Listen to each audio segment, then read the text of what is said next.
কুড়িগ্রামের মাঠজুড়ে এখন ব্যস্ততার ছাপ। ইরিবড় মৌসুমে জমি প্রস্তুত আর চারা রোপণে দিনরাত এক করে কাজ করছেন কৃষক কৃষানীরা।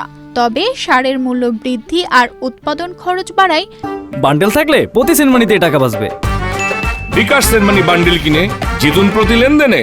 দুশ্চিন্তাও বাড়ছে তাদের। ইয়েতে হয়তো ইউরিয়া সার পাওয়া যায় কিছুটা, দাম বেশি। ডিএপি সার পাওয়া যায় না। গত পরশুদিন ডিএপি সার পাইয়ে নেই, না পায় খালি ইউরিয়াই মারছি। হয়তো অন্য দোকানত আছে, কিন্তু রেটের চেয়ে 5 টাকা বেশি। বিগত বছরের তুলনায় এবার কুড়িগ্রামে আগাম শুরু হয়েছে ইরিবড় আবাদ। গত 1 মাস ধরে ঘন কুয়াশা ও প্রচণ্ড শীতে অনেকের বীজতলা ক্ষতিগ্রস্ত হলেও থেমে নেই প্রস্তুতি। মাঠের পর মাঠ এখন কৃষকেরা ধান চাষের জন্য ব্যস্ত।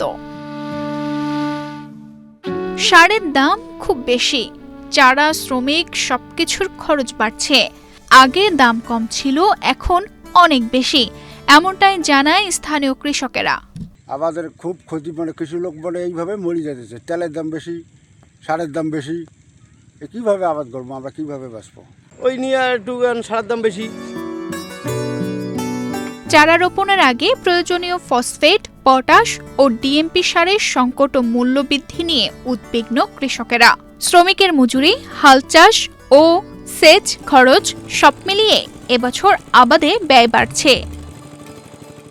এখন মনে করেন এবার 2 একর গাড়বো না। এবার মনে করেন আমাদের সারের খুব সংকট। এখন আমাদের মনে করেন পটাশ নাই, ফসফেট নাই, ইউরিয়া যাই হোক একটু পাওয়া যায়। এদিকে কৃষি সম্প্রসারণ অধিদপ্তর বলছে ভিন্ন কথা, কোনো সমস্যাই নাই নাকি এখানে। চলতি মৌসুমে কুড়িগ্রামে 1,17,000 হেক্টরের বেশি জমিতে ইরিবড় আবাদ লক্ষ্যমাত্রা নির্ধারণ করা হয়েছে। ইতিমধ্যে 60 থেকে 70% জমিতে আবাদ সম্পন্ন হয়েছে। কুড়িগ্রাম জেলায় এবছর বোরো আবাদের লক্ষ্যমাত্রা 1,17,365 হেক্টর। আবহাওয়া অনুকূলে থাকায় ইতিমধ্যে আমাদের 60% জমি রোপণ সম্পন্ন হয়েছে। সার এবং সেচের কোনো সংকট নেই। আমাদের মাঠ পর্যায়ের কর্মকর্তারা নির্বিঘ্নে বোরো চাষ সম্পন্ন করার জন্য কৃষকদের পাশে থেকে পরামর্শ সেবা দিয়ে যাচ্ছে। খরচ বাড়লেও থেমে নেই কুড়িগ্রামের কৃষকেরা। তাদের প্রত্যাশা, সার ও উৎপাদন ব্যয়ের চাপ সামাল দিতে ধানের ন্যায্য মূল্য নিশ্চিত করবে সরকার, তবেই হাসবে কৃষকের মুখ।